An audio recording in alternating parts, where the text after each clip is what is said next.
呢首《夢中的婚禮》咧，咁啊細細個已經成日聽啦。喺邊度聽咧？就喺大學嘅校園裏邊咧。咁好多啲公家嘅鋼琴啊、宿舍啊、啲休息室啊咁樣啦，就都經常都聽人哋彈呢首歌。咁啊當時咧就覺得以為好勁啦，叮叮咚咚咁啦。咁當然後尾都知道唔係好勁嘅，都好低班嘅曲目嚟嘅。咁啊今時今日咧，終於咧輪到自己都叫做彈到下啦。咁啊，都係一個小小嘅心願啊，叫做了咗啦。咁啊，又講翻啦，呢個好沉悶嘅英國冬天咧，終於又捱過咗啦。咁啊開下工啊，咁其實玩就真係冇咩玩，因為好多地方都收晒檔啊。個天黑天又好早啊，天黑啦，咁啊冇咩嘢搞作。咁啊真係最好咧，就真係屋企度揾啲細藝啊。咁啊彈下琴咧，咁呢個都係幾好嘅一樣事情啊，真係好可以嘥好多好多時間㗎。咁另外真係要奉勸大家咧，即係冇咩特別理由咧，就唔好走去玩小提琴啊！小提琴真係好辛苦，好辛苦啊！相對之下咧，近年玩鋼琴咧，就真係舒服好多咯。係啊，輕鬆好多嘅事啊！嗱，咁啊啱啱過去呢個冬天咧，咁啊除咗話即係翻下工啊、自己玩之外咧，都做多啲好有意義嘅事情啦。咁啊近來咧，真係好耐咯，好多真係好多年冇做嘅咧，就係叫讀書同埋考試啊。嗱，咁啊無啦啦考乜鬼試咧？咁啊話説啊，咁啊即係唔覺唔覺又一年，唔覺唔覺又一年。咁嚟咗英國呢邊咧，其實都三年幾啦，真係。咁啊5+1啦，5年就可以申請永居。咁下年年中咁上下咧，我都可以申請夠5年啦，申請永居啊。咁申請永居咧，就需要其中咧就要考嗰啲兩個試啊。一個咧就叫做 Life in UK 啊。嗱，咁呢個試咧，咁考啲乜咧？咁其實就係好簡單嘅，就係廿幾題嘅 MC 啊，即係電腦篤篤篤咁啊，俾你做。咁你要答啱廿幾題啊，好似24題啱18題咧，咁就合格啦。咁啊，究竟係考啲咩內容先？咁就係關於英國嘅一啲所謂常識啦。咁啊，基本上就係俾你啲移民咧，話你想入籍啊，想留低喺邊個啊？咁啊，要求你哋咧唔多唔少，你都對英國有啲呢個大英帝國啊，有啲認識啊。嗱，咁啊，佢個考試個內容咧，其實一部分咧就係關於成日英國而家嘅社會制度啊、政府架構啊、各地方啊嗰啲常識嘅嘢啊咁啦。咁其實咧就真係喺度住咗幾年嘅話咧，你真係只要你出去做下嘢啊，同人接觸下，真係喺度生活嘅話，基本上唔多唔少都點都會識嘅。咁啊，另外一個好大部分咧，就關於歷史啊，同埋嗰啲文化啲人物啊嗰啲嘢咧。咁啊，真係唔識喎，老老實實。我喺度咁耐，即係最多行過博物館啊，去嗰啲某個地方望過少少嘅啫。咁我歷史內容真係唔識啊，咁啊真係要讀書啊。咁冇計，就硬煲啦。咁啊，其實咁佢都自己都英國咧，佢政府都有出本即係 textbook 咁嘅嘢嘅，即係網上又有啦。即係講話定考呢一堆內容歷史，你要識呢一堆嘅歷史啊，邊年發生咩事，即係唔使話全部嘅。係佢自己重點揀咗某一啲事件啊，某啲環節咧，咁你要認識咁解啦。再另一部分咧，就係關於英國文化嘅呢部分啦。咁啊，關於古時嘅文化啦，尤其近代嗰啲啊，有咩歌手啊、電影啊，又或者邊個發明咗啲乜啊？有咩運動啊嗰啲咁嘅嘢咧？咁有啲咩人物啊，咩勁嘅運動員啊？咁呢部分咧真係仲大鑊，真係全9成99係唔識，咁冇計啦。咁啊，關於讀書嘅嘢，咁我哋香港人就最叻噶啦，就死背爛背啊。咁如果好多前人咧，整咗啲 past paper 啊嗰啲咁嘅喺網上咧做咗啲練習啦，咁啊死煲難煲啦，冇計啦，死嘅硬嘅。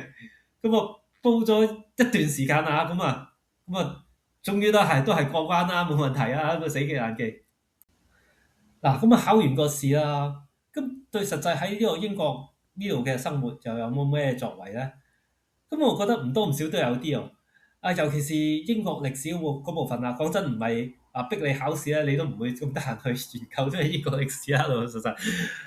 咁因為其實佢佔個比重都幾多，起碼1/3至一半嘅考試個內容咧係關於英國嘅歷史啊。咁除咗你話真係對呢個地方呢個國家真係有多啲認識之外咧，咁其實佢有好多英國咧歷史上好多嘅遺址啊嗰啲地方咧都變咗做一個旅遊，即係開發咗做旅遊景點啊。咁你下次去到即係好多成個英國裏邊周圍都有㗎，去唔同嘅城市啊、唔同嘅地方啊。咁你有時去到嗰一點，咁你記得原來有邊單咁嘅歷史事件咧關於呢個地方嘅，咁你就真係會有好多興趣去睇下、參觀下嗰陣時咧，咁啊真係冇咁悶喎。咁所以我覺得佢呢個英國呢個考試嗰個設計都叫做幾有心思啊，唔錯啊，其實我真係幾欣賞嘅。嗱，咁啊另一個考試咧就叫做英文嘅能力啦嘅 B1程度嘅考試啊。咁啊其實咧我就應該唔使考嘅，因為點解咧？因為大學畢業，如果你嘅大學係用英文教學嘅話，其實就可以申請豁免嘅。但係好衰唔衰啊？簡單講中大嗰張證書啦，我申請嗰張教學語言嘅證明咧，佢就話中文及英文教學。咁呢邊咧就唔鬼受嘅。即係英國政府呢度唔受理咁樣，佢一定要求你全英文教學咧，咁先至可以豁免考試啊。嗱，咁啊，既然冇得豁免，咁啊，即管去考啦，唔好煩啊！驚你咩？咁其實呢個 B1考試其實真係都幾簡單嘅，純粹10分鐘淨係聽同講嘅啫。咁個考官就同你傾偈喎，傾10分鐘偈啊，用英文。咁個考官其實都唔喺度噶，佢都係唔知邊度拎個去到嗰個市場咧，拎部 iPad 咧，真係隔空咧玩 FaceTime 咁樣同個考官傾偈㗎咋，都幾搞笑噶。咁10分鐘計傾咩內容咧？10分鐘之中有5分鐘咧係你自備一個嘅話題啦 topic 啦，咁考官同你傾啦。另外5分鐘就個考官自由發揮啊。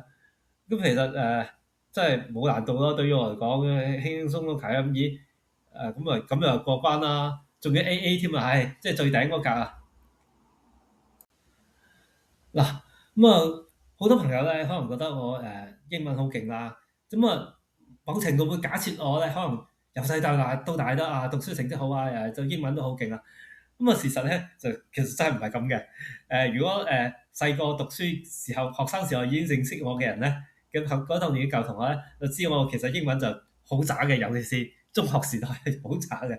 有幾渣咧就係會考成績好啊，但係英文咧即係其他科成績好啊，英文就僅僅合格，攞個 E 嘅啫，僅僅 E 啱啱合格先至升到班啊！喂，當年嚟講，你英文唔合格咧，你其他科成績幾好都冇用啊，都係升唔到中六啊。咁後尾A level 又好少少啦，有個 D 啦。咁入到大學咧，其實都問水啊，因為大學裏邊咧我讀工程啊、電腦啊，咁佢哋啲課程內容咧真係全部英文嘅。兼且都喂啲內容已經難㗎啦，仲要用英文咧，其實真係更加好拗頭㗎有時。自己都知自己問水啊，誒讀中大學嗰幾年咧，我都揀咗兩科英文嚟讀啊。自由選科啊，你讀乜科都得嘅。揀咗兩科嗰啲提升你英語水平嘅嗰啲課程咧，走嚟讀。後尾先至好少少啦。到畢業之後，咁一路啦都自己都成日中意睇啲英文嘅內容啊，睇下英文劇啊，一路一路咁提升啊，先至叫做今日叫做還可以嘅一個水平啦。咁而家原每一日其實出去嘅工作啊、生活啦，咁其實都係不斷咁逐少逐少咁樣繼續學習緊英文嘅，因為始終係第二語言啦。我哋都好難話100%明得晒嗰啲鬼佬係噏啲乜鬼嘢嘅，理解得晒佢哋講乜。終身學習呢件事情其實真係走唔甩嘅，冇得偷懶嘅。學得幾多得幾多咯。咁好啦，而家啱啱過埋呢個春分啊，日照時間咧就超過12個鐘頭，亦都温暖咗好多啦，唔使冰天雪地咁啊。另外嗰啲工作咧，亦都開始會多翻啲活動啊，多翻啲嘢玩㗎。又迎接另一個夏天嘅挑戰啦。好啦，咁啊睇下第時有啲咩嘢再同大家報告啦。今集係咁先啦。